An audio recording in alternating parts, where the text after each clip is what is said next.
Buenos días.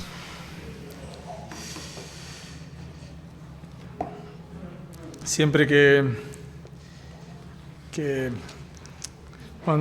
me invitan a predicar a otro lado, tampoco sucede mucho, pero la rara vez que me invitan a predicar a otro lado, casi siempre uso un mensaje que he preparado para esta iglesia. O sea, casi siempre todos los mensajes los preparo para acá, y si me llegan a invitar a algún otro lado, uso el mensaje que preparé para acá. Pero hubo un solo mensaje, que prediqué en otro lado y no prediqué acá.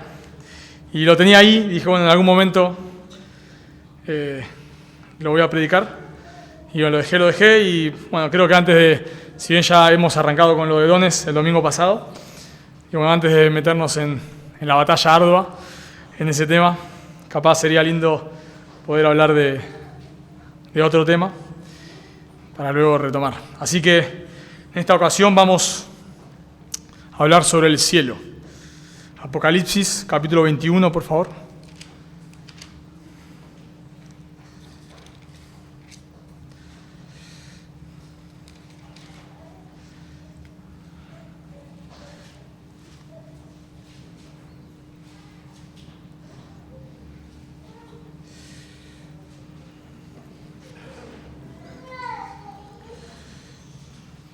Apocalipsis, capítulo 21.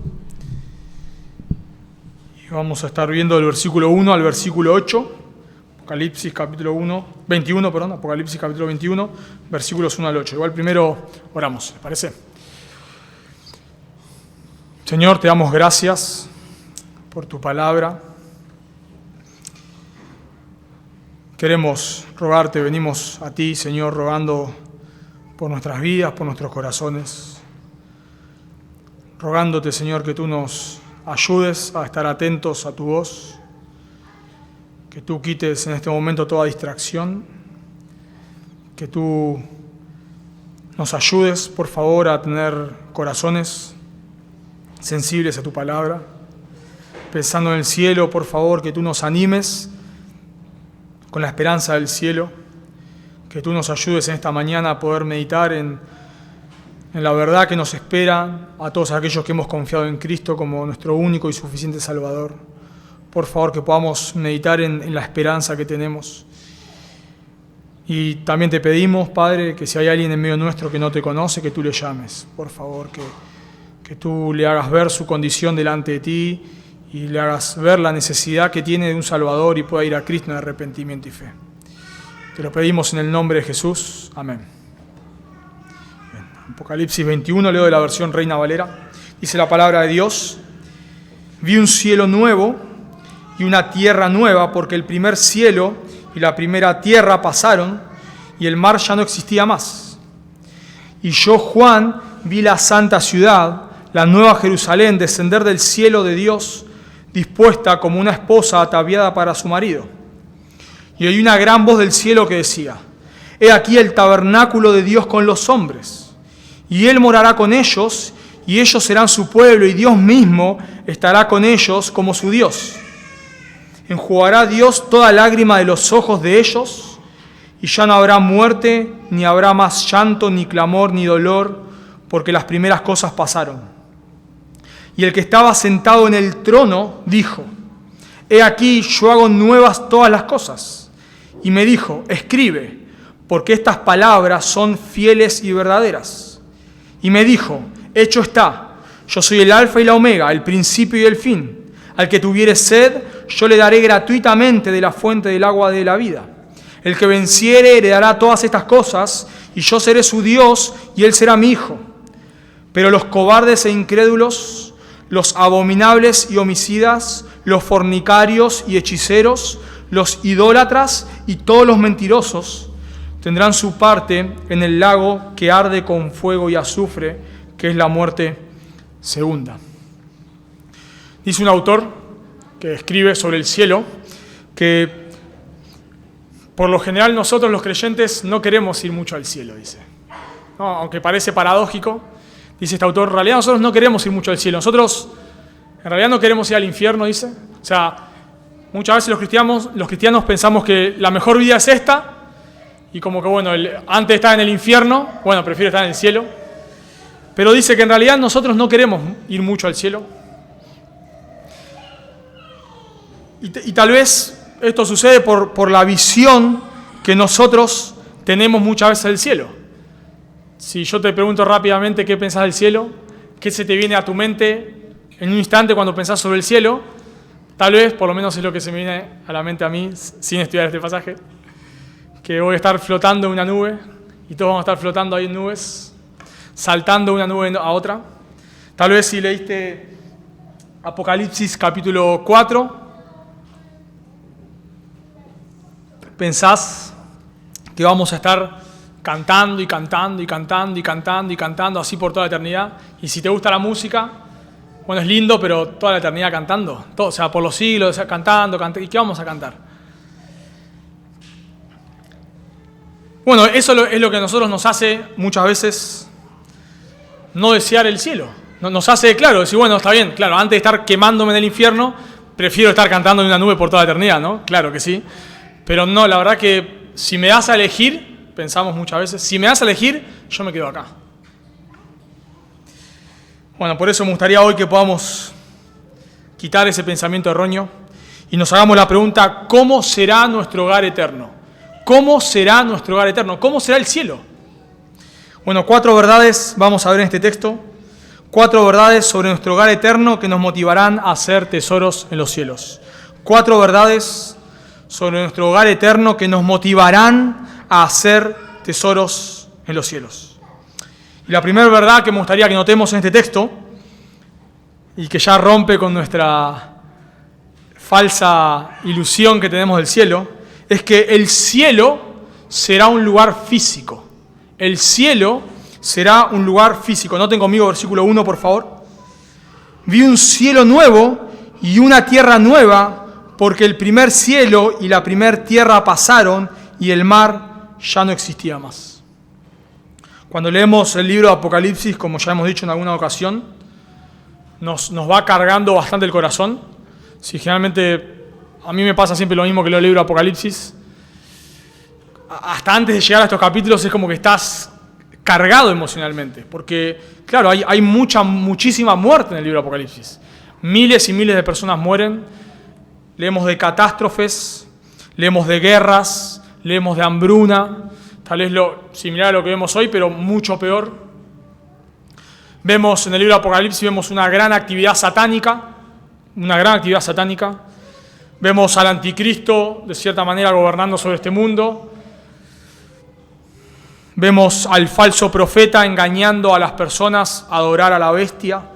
Así que vemos una gran cantidad, actividad satánica, muerte, catástrofes. Parece casi una película de terror, ¿no? Pareciese. Y encima, cuando estás terminando el libro de Apocalipsis, así termina Apocalipsis, capítulo 20, versículo 15, así termina 20:15, dice: y el que no se halló inscrito en el libro de la vida fue lanzado al lago de fuego. El que no se halló inscrito en el libro de la vida fue lanzado al lago de fuego. Así termina Apocalipsis 20.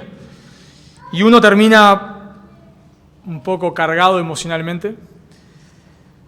Si el libro terminaría ahí, el libro de Apocalipsis, bueno, aún así alabaríamos a Dios por su justicia, porque de eso se trata el libro de Apocalipsis. El libro de Apocalipsis no es el libro de Satanás ni el anticristo, es la ira de Dios derramada sobre los pecadores en esta tierra. Entonces, bueno, alabaríamos a Dios por su justicia, si Apocalipsis terminaría en 20:15, pero nos quedaría, ¿no?, como un sabor un poco amargo. Pero Juan no termina con o Dios lo guía a Juan a no terminar con una nota positiva. No, lo que Dios le muestra a Juan no termina en 20:15, sino le muestra lo que será el cielo. Y lo primero que nos llama la atención, o sea, Apocalipsis no termina con una nota negativa, sino, vamos a decir así, con una nota positiva. No termina con el juicio, si bien al final hay descripciones de juicio, sino que Apocalipsis nos termina hablando del cielo. Y lo primero que nos hace notar, cuando Juan nos escribe sobre el cielo, cuando Dios les muestra a Juan lo que va a ser el cielo, lo que nos sorprende y nos llama la atención es que será un lugar físico. Será un lugar físico. Noten que Juan dice que él vio un cielo nuevo y una tierra nueva. ¿Cómo comienza el primer libro de la Biblia? Génesis 1:1. En el principio creó Dios los cielos y la tierra. Así comienza, ¿no? La Biblia. Bueno, no es extraño o no es por accidente que termine, si bien es el último versículo de la Biblia, que la Biblia termine en sus últimos capítulos diciendo: vi un cielo nuevo y una tierra nueva. Por lo cual, cuando Dios creó este mundo no era un mundo inmaterial, ¿no? Era este mundo que lo vemos hoy. Cuando Dios creó los cielos y la tierra, no creó nubes. Creó nubes también. Pero no era toda una gran nube. ¿Qué era? Una tierra como la que vemos hoy en día. Dios creó en el principio una tierra física. Y nada malo hay en lo físico. Cuando Dios crea la luz, dice que era bueno. Y cuando crea las plantas, bueno. Y cuando crea los animales, bueno. Y cuando termina de crear el ser humano, dice que era bueno en gran manera. Y no es que cuando el pecado entra a la creación, no es que ahí es como que todo se materializa, no. Ya era un mundo material. En el plan de Dios nunca hubo una creación inmaterial, nunca. Porque cuando Él crea el mundo, y antes de que se introduzca el pecado, era una tierra material. Así que pensamos que no hay nada de malo en las plantas. Yo no soy muy amante de las plantas, pero no hay nada de malo en las plantas. No hay nada de malo en los animales, que tampoco me gustan mucho, pero no hay nada de malo en los animales. No hay nada de malo en los seres humanos, más allá del pecado, pero en lo físico, en la parte física, no hay nada de malo. Lo malo del pecado del hombre, por supuesto, es el pecado. Pero fuera del pecado, antes que entrase el pecado, Dios creó un hombre con parte inmaterial y parte material, y nada de malo había en eso. E incluso, cuando Jesús resucita, ¿cómo resucita? En cuerpo. No resucita en espíritu solamente. Él resucita en cuerpo. Y tiene un cuerpo al punto de que come con sus discípulos. Está con sus discípulos como una persona más. Así que pensamos que nada de malo hay en lo físico. Absolutamente nada de malo. Bueno, cuando Juan termina escribiendo el libro de Apocalipsis, Dios nos dice en su palabra, nos hace pensar automáticamente en que cielo nuevo y tierra nueva será el Edén restaurado. O sea, cuando las personas mueren ahora los creyentes, cuando los creyentes mueren ahora, no van al cielo final. No van al cielo final. Van al cielo intermedio, podemos llamarle. ¿Por qué no? Porque todavía no hay cielo nuevo y tierra nueva. El estado eterno, final, según lo vemos en este pasaje, es cielo nuevo y tierra nueva. ¿Y a qué nos hace pensar eso? Al Edén. Y toda la descripción que Juan nos da acá, en capítulo 21 y 22, todo el tiempo nos hace pensar en el Edén. Ya vimos, Juan dice, vi un cielo nuevo y una tierra nueva. Nos hace pensar en Génesis 1:1. En Apocalipsis 22:2 nos habla del árbol de la vida. ¿Dónde estaba el árbol de la vida? En el Edén. En Apocalipsis 22:1 nos habla de un río de agua de vida que sale del trono de Dios. Y en Génesis 2:5 nos habla de un río que salía del Edén y se repartía en 4. Así que Juan todo el tiempo nos está haciendo pensar en el Edén, en que esa creación que quedó maldita por el pecado, ahora será restaurada. Como si el plan original de Dios de crear un lugar físico donde iba a haber personas, como Adán y Eva, por supuesto, físicos, y animales físicos, y montañas físicas, y mares físicos, ahora es restaurado. Pero Juan usa una palabra ahí. Dice en el versículo 1, vi cielos nuevos. Cielos nuevos, o cielo nuevo, y tierra nueva. Y la palabra que usa Juan ahí para nuevo, y esto es una gran discusión, solamente voy a decir lo que pienso al respecto. La palabra nuevo que Juan usa ahí, cielo nuevo, es kainos, que nos habla de algo cualitativamente nuevo. O sea, hay otra palabra que es neos, en griego neos, que es algo nuevo en el sentido de sin existencia previa. Sin existencia previa. Como cuando uno ve una película de ciencia ficción, ¿no? Y aparece un monstruo ahí en el planeta no sé cuál. ¿Y qué es eso? No tengo idea, nunca lo vi antes. Es algo que nunca vi antes. Bueno, cuando Juan dice que él vio una tierra, y un cielo nuevo y una tierra nueva, no es que Juan vio algo que nunca antes había visto. No. Sino que vio algo cualitativamente nuevo. O sea, vio esta tierra restaurada. ¿Por qué digo esto? Porque esta misma palabra, nuevo, se usa en 2 Corintios 5:17. Si alguno está en Cristo, nueva criatura es kainos, nueva criatura es. Ahora, cuando el Señor te salva, sos una nueva criatura, ¿sos algo nunca antes visto? O sea, si alguien te ve por la calle y dice, ¿no te reconoce? No, sí te reconoce. Ahora, pero en otro sentido sos nuevo, ¿no? O sea, en un sentido sos el mismo, pero en otro sentido sos nuevo, porque sos una nueva criatura. Y la persona que te ve, o que te conoció de inconverso, de no creyente, y habla con vos, se da cuenta de que sos una nueva criatura, hay algo distinto en vos, pero en otro sentido no sos otra persona, sos la misma persona. Bueno, eso es lo que Juan nos dice que va a ser la tierra, el cielo nuevo y la tierra nueva. Para dar una ilustración, otra. Es como si vos agarrás una foto de un auto de hace 100 años. Yo te muestro una foto de un auto, agarro a los niños que están acá, y les muestro una foto de un auto hace 100 años.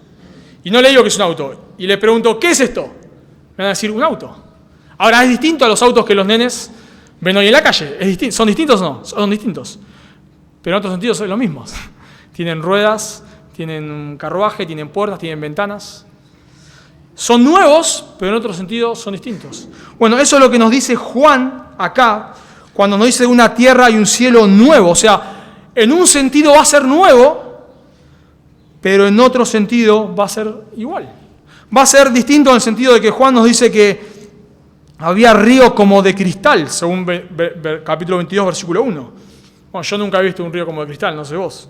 Capaz una película, pero nunca vimos.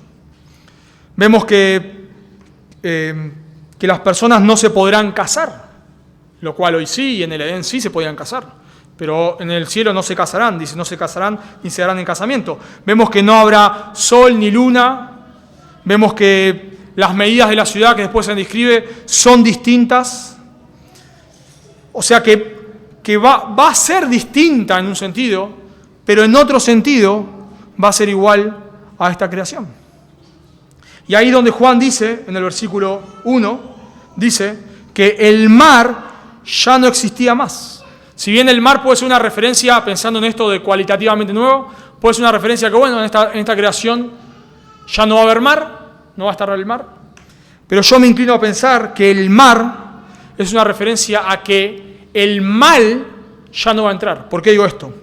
Porque el mar para un judío era un lugar desconocido. Era de donde procedía el mar. Incluso si leemos en Apocalipsis, capítulo 13, versículo 1, la bestia, ¿de dónde viene?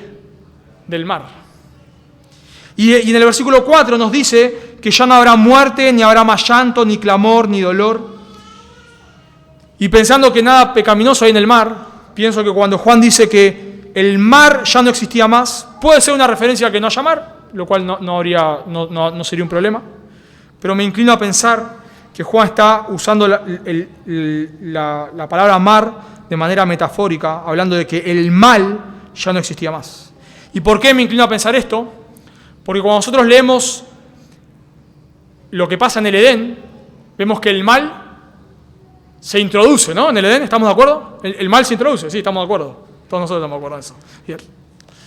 Cuando vemos Apocalipsis capítulo 20 y vemos el milenio, luego del milenio, el mal se introduce, porque dice que Satanás es desatado y tienta de vuelta a las naciones. Pero cuando ya estamos en cielo nuevo y tierra nueva, ya no hay posibilidad de que el mal entre. Ya el mal no existe en un sentido. En el Edén estaba la posibilidad y pasó. En el milenio está aún con Cristo reinando, está la posibilidad y pasa. Pero en cielo nuevo y tierra nueva ya no hay posibilidad del mal. Así que vemos que también una diferencia con el Edén. Vemos que será una tierra similar a esta, pero en otro sentido distinta. Según versículo 2, vemos que en esta ciudad, en estos cielos nuevos y tierra nueva, hay ciudades. Dice, y yo, Juan, vi la santa ciudad, la nueva Jerusalén, descender del cielo de Dios, dispuesta como una esposa ataviada para su marido. Según Apocalipsis 21-24, nos habla de reyes, nos habla de puertas, nos habla de muros. Así que podemos pensar que en el cielo habrá reyes, el Rey Supremo Jesucristo, pero habrá posición de liderazgo. En una parábola el Señor Jesús dice en Lucas, sobre poco has sido fiel, ven, te pondré sobre 10 ciudades. Nos habla de que reinaremos con Cristo. O sea que de alguna manera vemos, y de vuelta leemos en Apocalipsis 21-24, que nos habla de reyes, lo cual nos da la idea de que en el cielo no será una anarquía, sino habrá lugares de liderazgo, y esos lugares de liderazgo probablemente tengan relación con las recompensas. Así que hay muchas cosas que no sabemos en cuanto al cielo. Esa es la verdad, hay muchas cosas que no sabemos en cuanto al cielo. ¿Haremos surf en el cielo? No sé si haremos surf en el cielo, depende si querés si va a haber mal o no. ¿El mar tendrá olas? No lo sé. Hay una realidad, hay muchas cosas que no sabemos del cielo, y la Biblia simplemente hace silencio en muchas cosas. Pero todos los destellos que nosotros vemos del cielo, y aún pensando en esto, en cielos nuevos y tierra nueva, lo que estamos viendo acá, nos hace pensar que será una vida similar a esta. Será una vida similar a esta. Según Lucas 8:11, el Señor Jesús dice que en el cielo comeremos y beberemos. ¿Qué hacemos acá? También lo mismo, comemos. Según 1 Tesalonicenses 4, 16 y 17, estaremos con los que han muerto antes que nosotros. Tendremos comunión. Veremos a Cristo, nos dice la Biblia. Veremos a Cristo reinando. Así que si nosotros nos ponemos a pensar en el cielo, lo que debemos pensar es que la vida no será distinta a esta. ¿Te imaginás en el cielo yendo a visitar a alguien y comer con alguien? ¿Te imaginás tocar la guitarra? ¿Por qué no? La pregunta es. ¿Por qué no si todo lo que la Biblia nos habla del cielo nos hace pensar todo el tiempo en una comunión como esta? Aún no dice el Señor Jesús que no comeremos que cuando tomamos la cena lo hacemos anunciando su muerte y un día la comeremos con Él. Y cuando leemos la Biblia, la verdad, tenemos que ser honestos, que a veces se entrelaza el milenio con la eternidad. A veces no podemos diferenciar, bueno, esto es para el milenio o esto es para... Bueno, a veces no lo sabemos, tenemos que ser honestos, no lo sabemos. Pero sí, claramente, cuando vemos la descripción del cielo, nos habla de una vida real, de una vida similar a esta, solo que sin pecado. Y cuando leemos la Biblia, nunca la Biblia nos da el indicio de que el plan de Dios sea una tierra inmaterial. Dice Wayne Grudem, en su teología sistemática, yo leo, hablando sobre este tema, dice, mientras que posiblemente alberguemos cierta incertidumbre sobre la comprensión de ciertos detalles, hablando del cielo nuevo y tierra nueva, no parece inconsistente, dice el autor, con esta descripción de decir que comeremos y beberemos en los nuevos cielos y la nueva tierra, y que llevaremos a cabo también otras actividades. La música, dice, es ciertamente algo que resalta en las descripciones del cielo en Apocalipsis, y podemos imaginar que se realizarán actividades tanto musicales como artísticas para la gloria de Dios. Quizá la gente trabajará en toda una variedad de investigaciones y desarrollo de la creación por medios tecnológicos, de invención y creativos, mostrando así toda la dimensión de su excelente creación a la imagen de Dios. Quizás recorreremos la nueva creación como lo hacemos acá y quedaremos... A veces vas acá, ¿no? Cuando vamos para el sur, ves las montañas, un montón de cosas y quedas, wow, mira la creación. Bueno, imagínate en cielo nuevo y tierra nueva. Así que tenemos que pensar que será un lugar físico, hermanos. Será un lugar físico. Donde yo por lo menos disfruto, a veces terminamos la reunión o lo que sea, o en la semana nos juntamos, compartimos, estamos con los hermanos y es precioso. Bueno, eso haremos en el cielo, pero de una manera mucho más preciosa. Así que vemos en primer lugar que el cielo será un lugar físico, no estaremos flotando en nubes, será un lugar físico donde, algo que no dije también, el texto lo dice más adelante, que trabajaremos, dice que sus siervos, hablando de Dios, les servirán, copiado, sus siervos trabajarán, así que en el cielo trabajaremos. Y si de vuelta, pensando en el Edén, todo el tiempo nos hace pensar la Biblia, el Apocalipsis 21, al Edén. Si pensamos en el Edén, el ser humano en el Edén, Adán, ¿qué tenía que hacer? Trabajar. Tenía que cultivar o gobernar la creación. Así que seguramente en el cielo también trabajaremos, como trabajamos acá, pero ya sin pecado. Así que en primer lugar vemos que el cielo será, nuestro hogar celestial será un lugar físico. En segundo lugar, el cielo será un lugar donde tendremos plena comunión con Dios. El cielo será un lugar donde tendremos plena comunión con Dios. Note conmigo, por favor, versículo 3. Y hay una gran voz del cielo que decía: he aquí el tabernáculo de Dios con los hombres. Y Él morará con ellos, y ellos serán su pueblo, y Dios mismo estará con ellos como su Dios.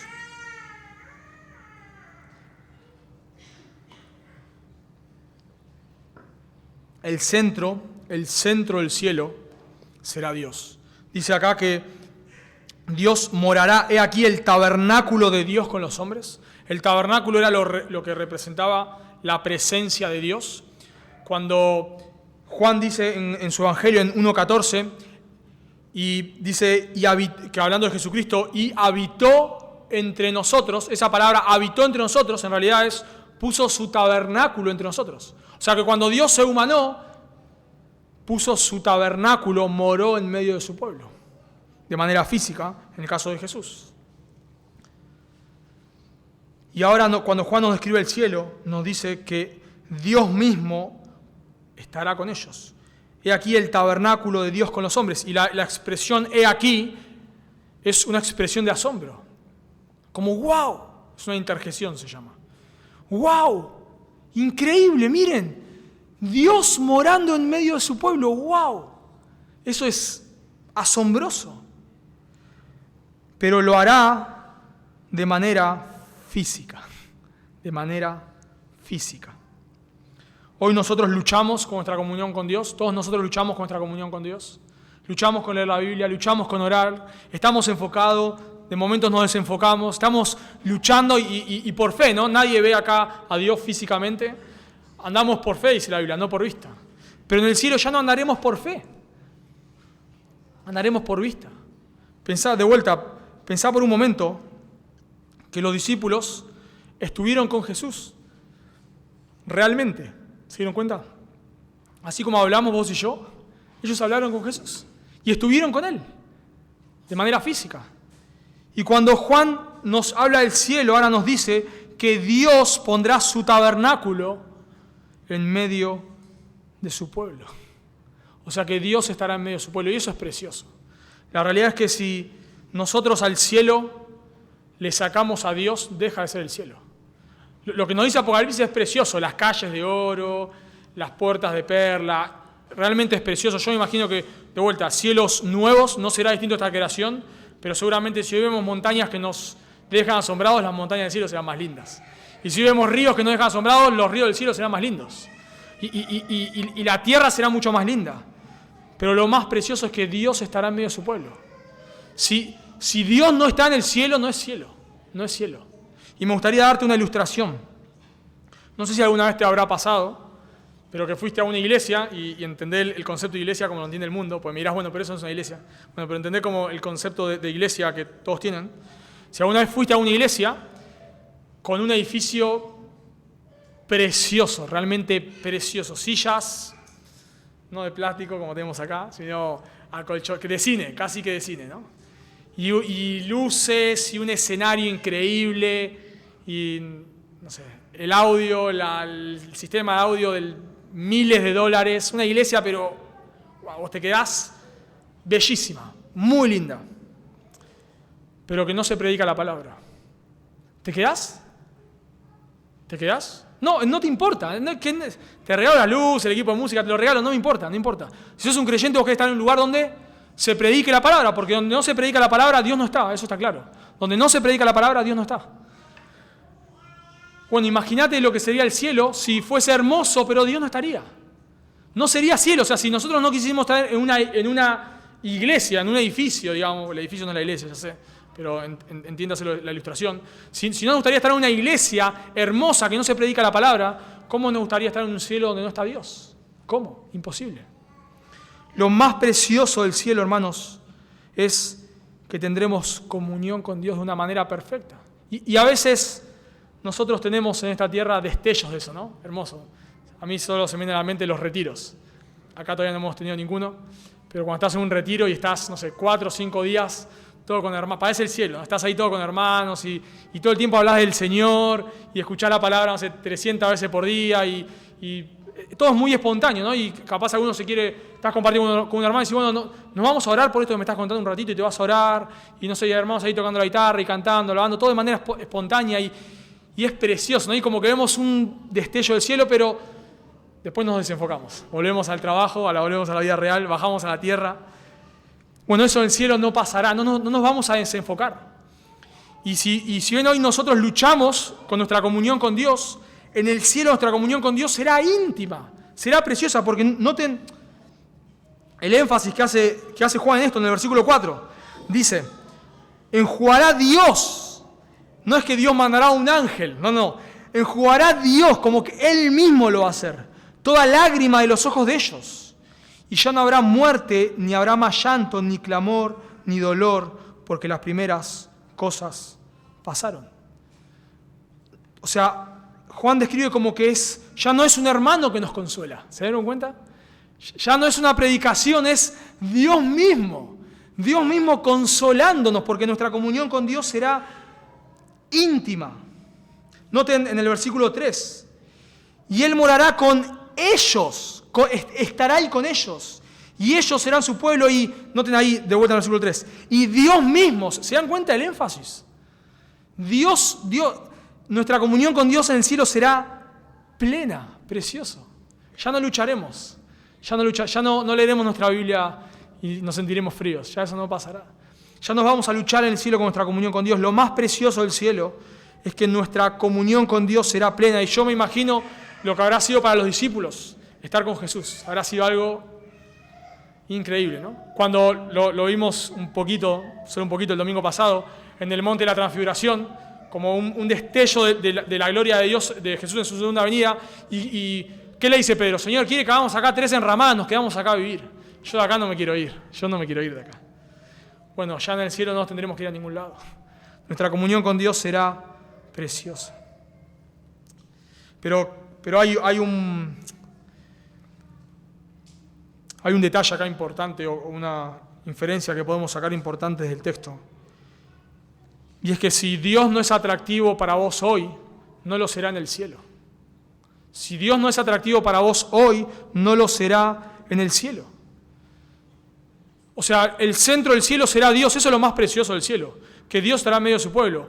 Pero si vos hoy no deseás a Dios, si vos hoy no amás a Dios, pensá por un momento, ¿qué vas a ir a hacer al cielo? Si vos hoy amás tu pecado, vas a estar triste en el cielo.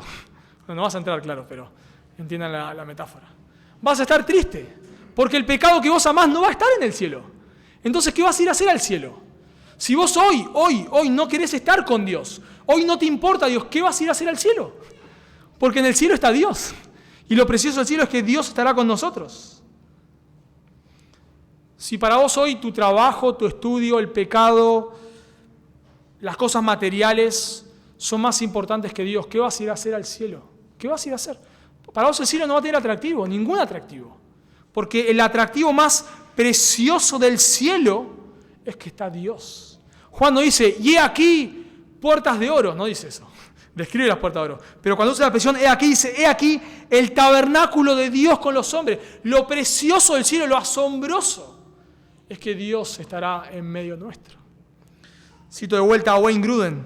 Él dice, pero mucho más que las bellezas físicas de la ciudad celestial, más importante que el compañerismo que gozaremos eternamente junto a todos el pueblo de Dios de todas las naciones y todos los periodos de la historia, más importante que estar libres del dolor y la pena y el sufrimiento físico, y más importante que gobernar el reino de Dios, mucho, dice Grudem, mucho más importante que todas estas cosas, será el hecho de que estaremos en la presencia de Dios y gozaremos de un compañerismo ilimitado con Él. Precioso, hermano. Eso es lo precioso del cielo. Ahora, quizás al leer todo esto uno se pregunta, bueno, ¿qué vio Matías ayer anoche? ¿Una película de ciencia ficción? ¿O qué vio Juan antes de escribir esto? ¿Vio, no sé, una película? ¿Será real? Me suena muy Hollywood todo esto, ¿no? Muy... Bueno, noten lo que dice precioso el versículo 5. Y el que estaba sentado en el trono, ¿quién es ese? Dios. A veces en el libro de Apocalipsis hay voces del cielo y no se nos describe a veces si es un ángel, si es Dios, a veces no lo sabemos, en los versículos anteriores no lo sabemos, pero acá es claro quién es. Acá es claro quién es el que va a decir esto. El que va a decir esto es el que estaba sentado en el trono. Dios dice, de vuelta, he aquí, yo hago nuevas, kainos, yo hago nuevas todas las cosas. Y me dijo, ahora no es un ángel hablando, es Dios hablándole a Juan. Escribe porque estas palabras son fieles y verdaderas. Dios está diciendo, todo esto que vos estás viendo, Juan, el cielo nuevo, la tierra nueva, la comunión con las personas, todo esto precioso de la nueva Jerusalén, esto precioso, es así. Es así. ¿Por qué es así? Porque yo lo digo, Juan, le dice Dios. Porque yo lo digo. Y esto es tan seguro, Juan, que dejalo registrado. Esto no puede fallar. Esto es así. Dios no miente. No tenemos tiempo ahora, pero cada profecía que vemos de la Biblia se cumple. Dios nunca dijo algo que no se cumplió. Y Dios le dice estas palabras son fieles y verdaderas. Y dice algo también llamativo en el versículo 6. Hecho está. Y eso es un verbo perfecto. Es algo que ya sucedió. Hecho, o sea, no está todavía, o sea, no pasó todavía. Pero Dios lo deja escrito de tal manera que es como algo consumado. Como si ya estuviésemos en cielo nuevo y tierra nueva, pero todavía no estamos ahí. Porque esto no puede fallar. No puede fallar. Juan, escribilo, esto es así, esto no va a fallar. No hay posibilidad.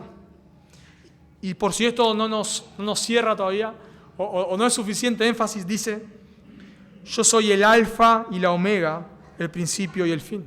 El punto es, yo soy el rey del universo. Yo soy el que dice cómo comienza la historia, el alfa, y cómo termina la historia, la omega, ¿no? La primera y la última letra del abecedario griego. Yo soy el alfa y la omega, yo soy el principio y el fin, Juan. Yo soy el que ha dicho que esto va a ser así y no puede fallar. Así que vemos 4 verdades sobre nuestro hogar eterno. En primer lugar, será un lugar físico, vimos, versículo 1 y 2.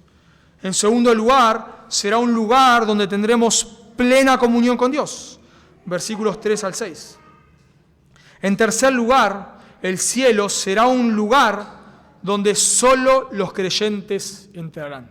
Será un lugar, escúcheme esto, donde solo los creyentes entrarán. Noten versículo 6, la segunda parte.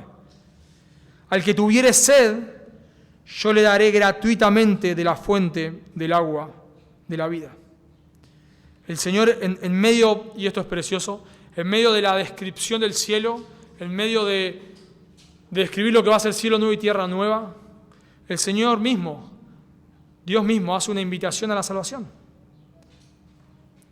La referencia ahí al que tuviere sed, yo le daré gratuitamente de la fuente del agua de la vida, es una referencia a Isaías 55:1, donde Dios está llamando al pueblo de Israel a volverse de su pecado a Él.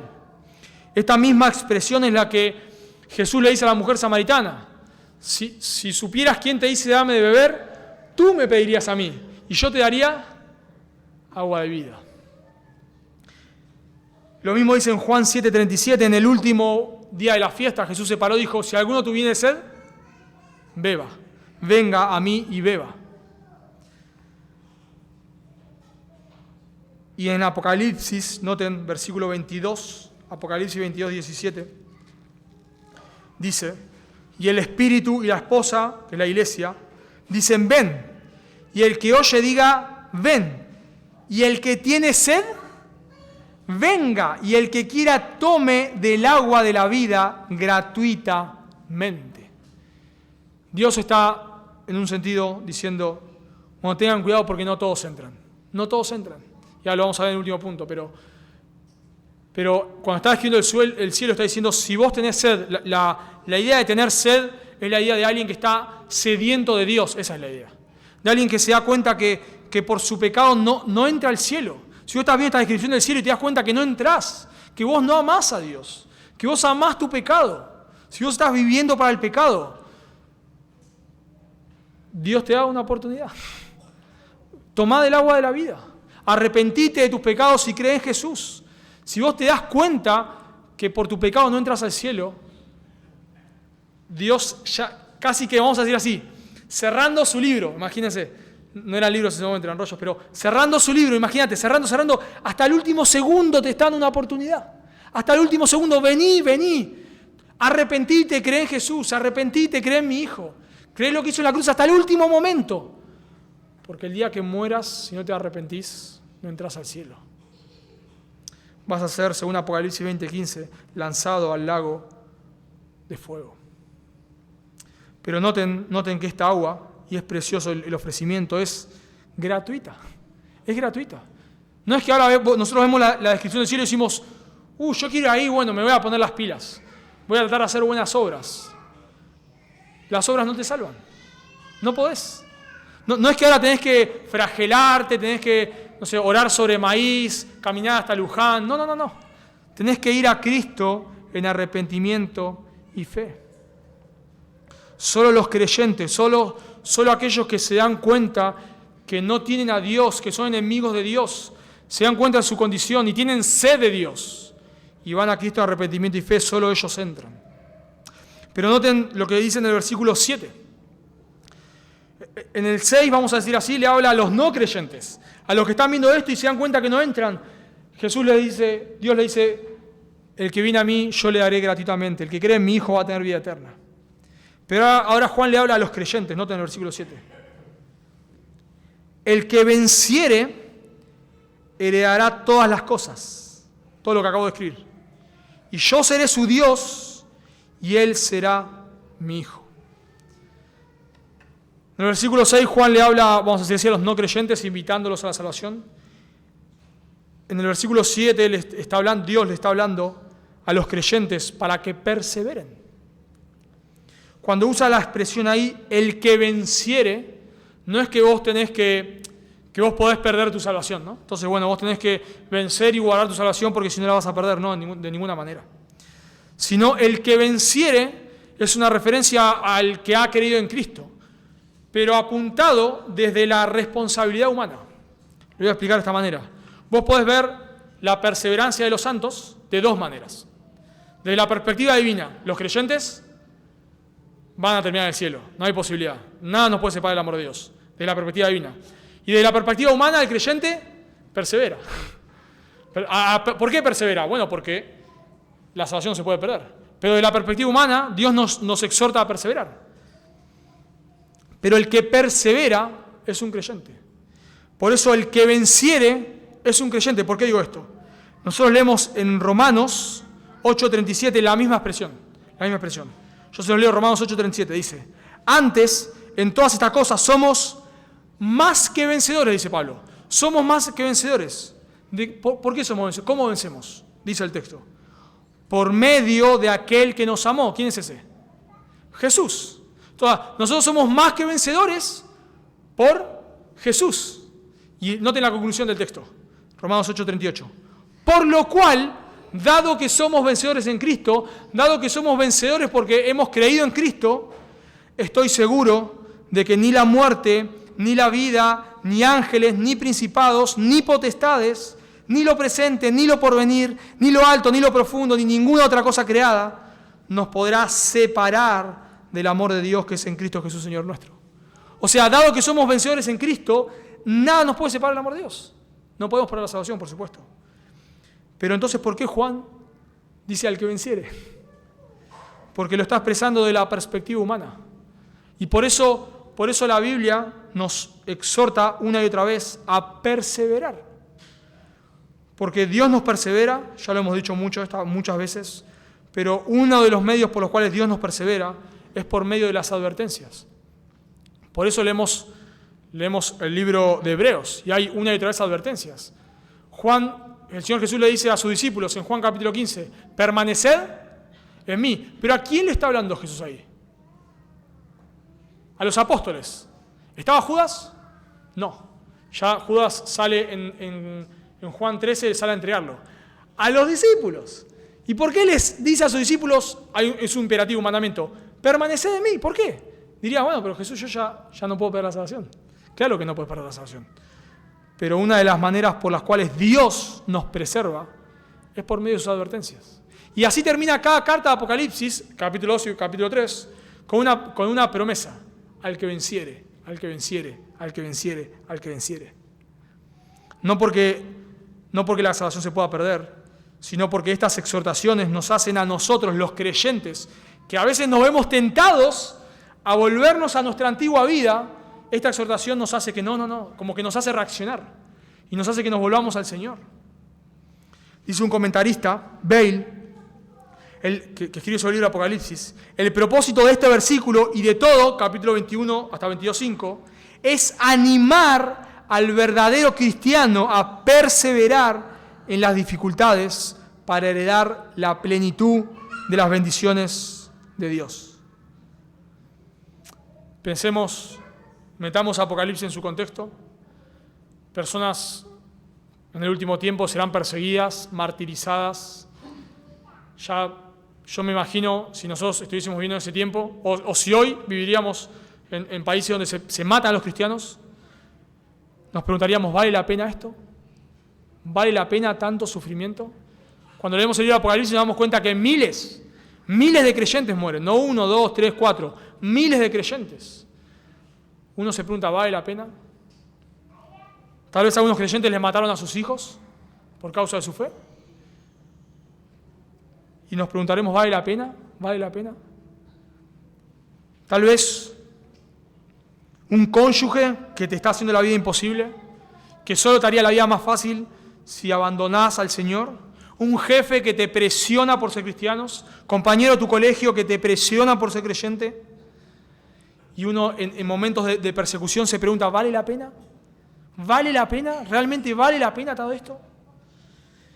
Y esto es una exhortación promesa. Claro que vale la pena. Al que venciere, al que persevera, claro que el que persevera es un creyente. Pero está hablando de la perspectiva humana. Al que persevera heredará todas estas cosas. Es como si Juan le estuviese diciendo, no tiren la toalla. A los que están siendo perseguidos, y van a leer esto en este momento, no tiren la toalla. Los que vencieren van a heredar todas estas cosas. Podés sufrir, podés padecer, pero te espera cielos nuevos y tierra nueva. Heredarán todas estas cosas. Y dice, y yo seré su Dios y él será mi hijo. Tendremos plena comunión con Dios. Así que cuando nos vemos tentados a volvernos al pecado, estas promesas nos hacen recordar, vale la pena. Vale la pena seguir mortificando mi carne. Vale la pena seguir diciéndole que no al pecado. Vale la pena seguir sufriendo por el Señor. Vale la pena por lo que me espera. Por lo que me espera. Dios no promete en esta tierra sacar el sufrimiento. No lo promete. Pero sí me promete que un día, no hoy si morimos hoy, vamos a la presencia de Dios. Claro que sí, por supuesto. ¿Y disfrutamos? Claro que disfrutamos. Pero eso es un estado intermedio.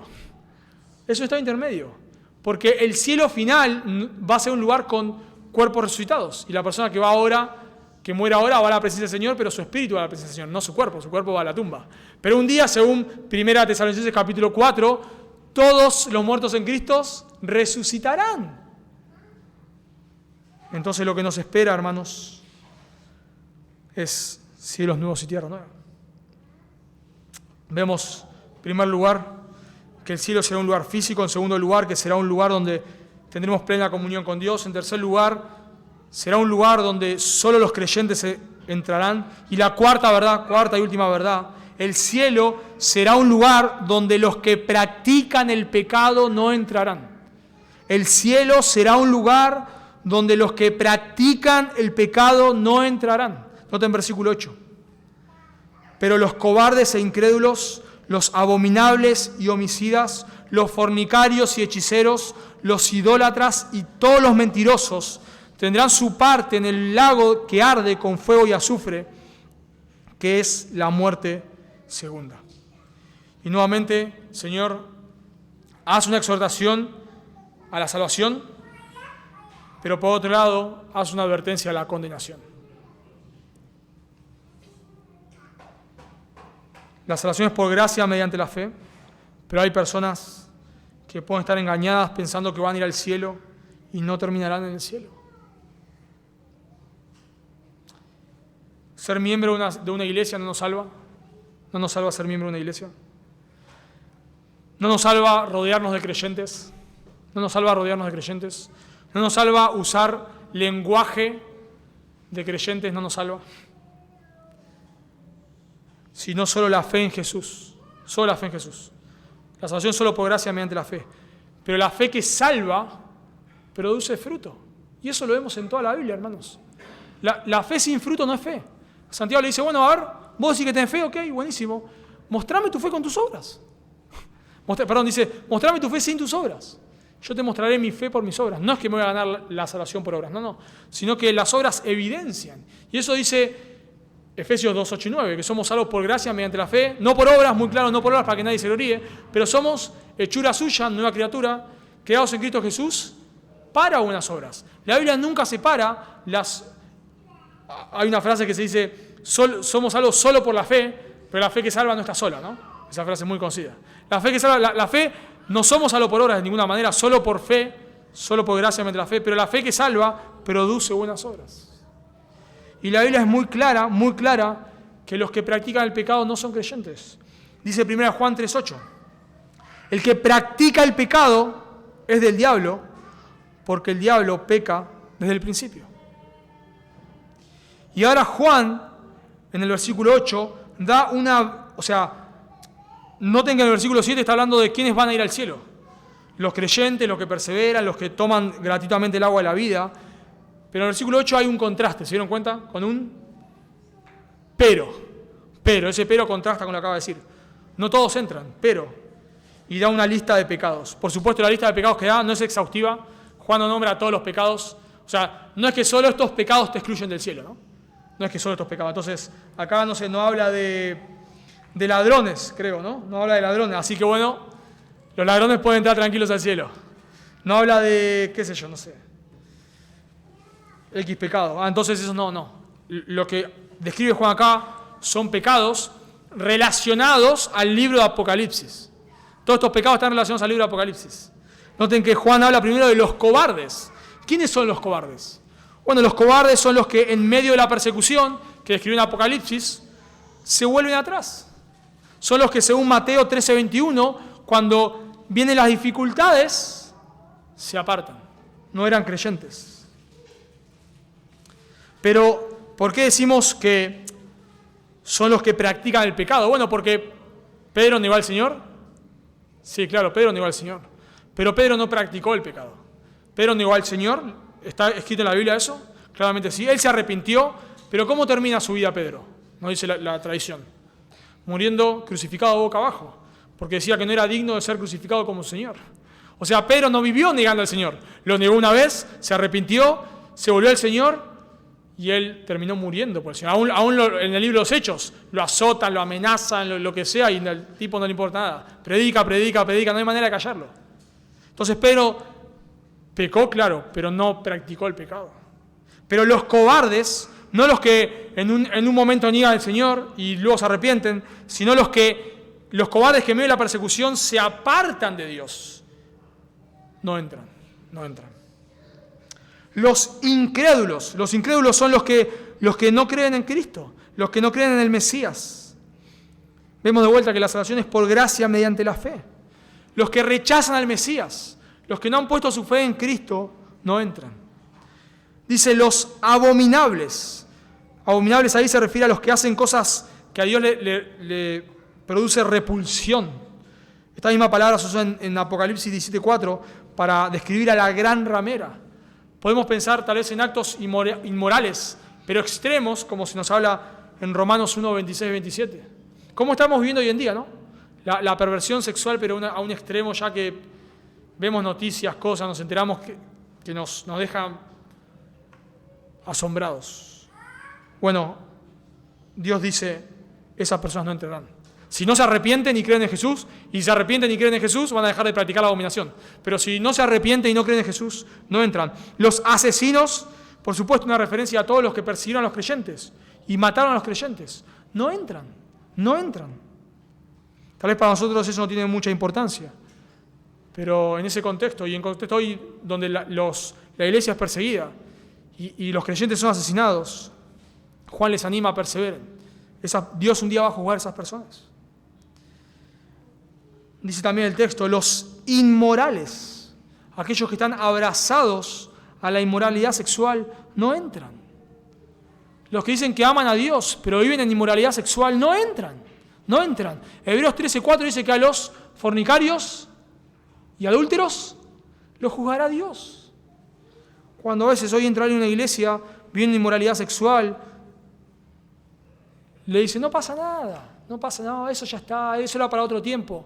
No era para otro tiempo. Es muy claro el texto, lo están leyendo, no se lo leyendo la predicación positiva.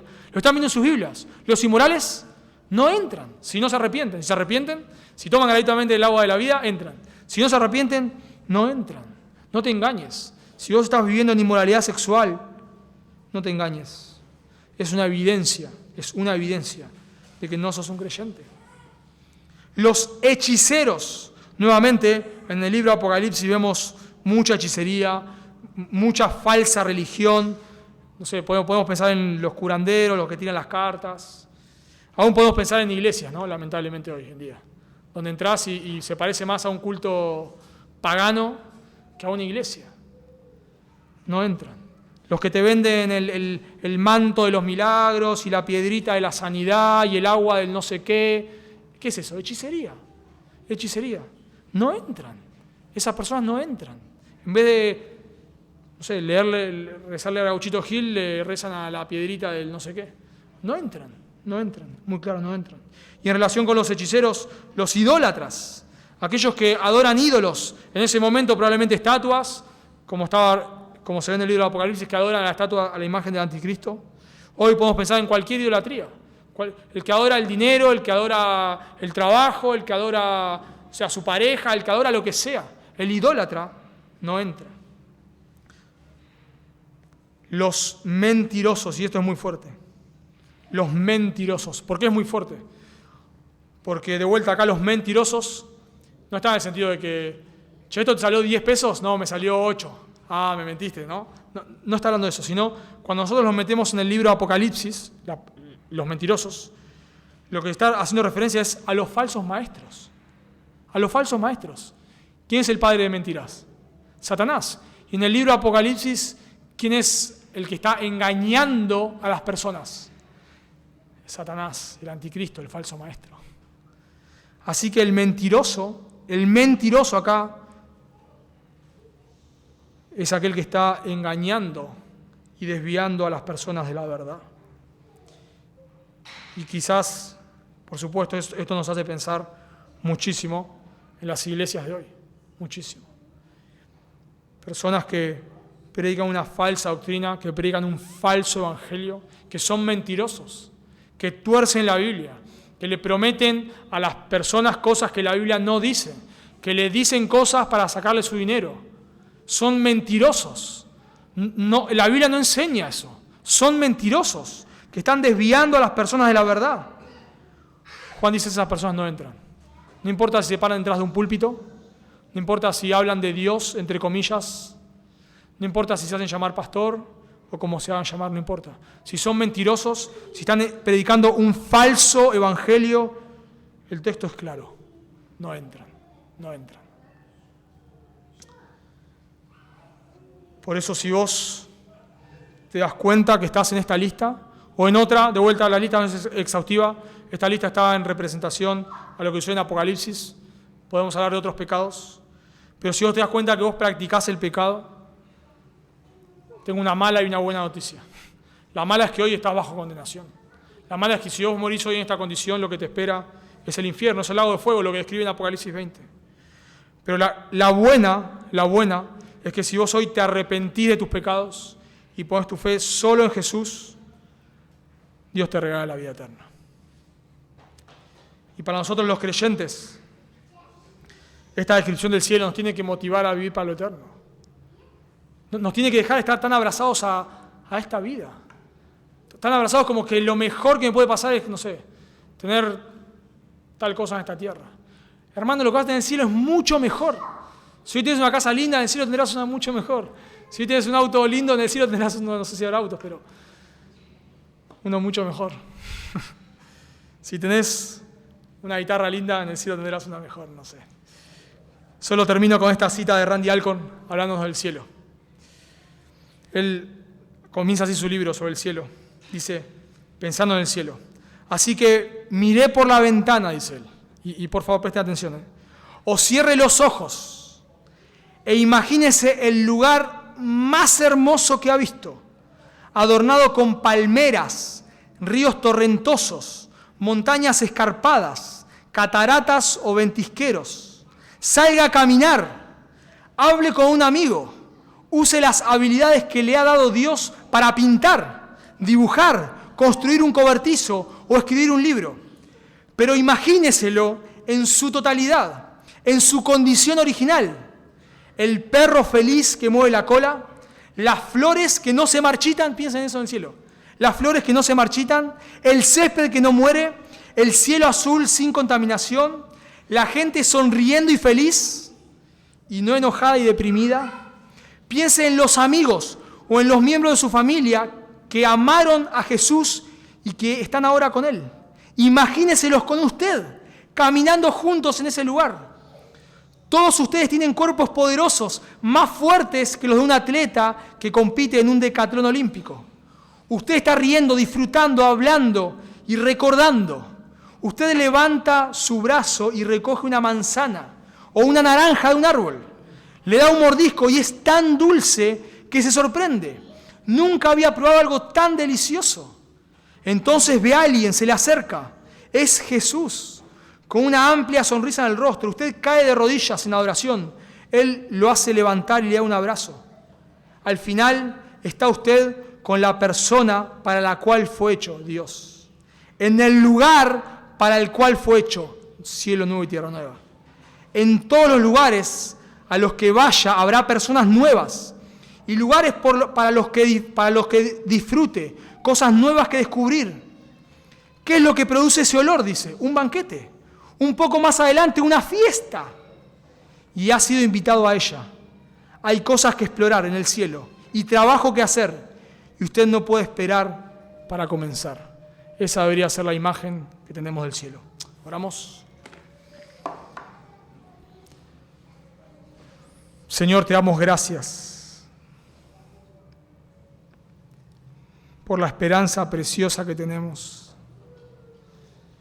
Señor, gracias porque a todos aquellos que hemos confiado en Cristo nos esperan cielos nuevos y tierra nueva. Gracias, Padre, porque un día veremos a tu Hijo, estaremos con Él, comeremos con Él como lo hacemos en esta tierra entre nosotros. Gracias, Señor, porque podremos en cielo seguramente compartir comidas, diversiones, trabajos con personas que se nos han adelantado y hoy están en tu presencia. Pero un día tú las resucitarás y estaremos con ellos por toda la eternidad, disfrutando, Señor, riendo, compartiendo. Gracias, Padre. Y lo más precioso del cielo es que te veremos a ti, Señor. Estaremos contigo. Cuánto anhelamos verte, Señor. Eso sucederá en el cielo. Cuánto anhelamos ya no luchar con el pecado y poder tener una plena comunión contigo. Eso lo tendremos en el cielo. Señor, gracias porque un día pecadores que merecen el infierno, pecadores que merecen estar en el lago de fuego, estaremos en tu presencia por lo que Cristo hizo por nosotros. Porque Él cargó nuestro infierno, porque Él sufrió nuestro infierno, porque Él murió nuestra muerte. Te damos gracias, Señor. Gracias. Ayúdanos, por favor, a poder poner nuestra mirada en lo eterno. Ayúdanos a poder vivir lo que resta de esta vida. No sabemos cuánto es, pero ayúdanos a poder vivir lo que resta de esta vida para lo que no se ve, Dios, para lo que nos espera en cielos nuevos y tierra nueva. Y te rogamos por aquellos que están en medio nuestro y no te conocen, que tú les llames, por favor, al arrepentimiento y a la fe. Te lo pedimos en el nombre de Jesús. Amén.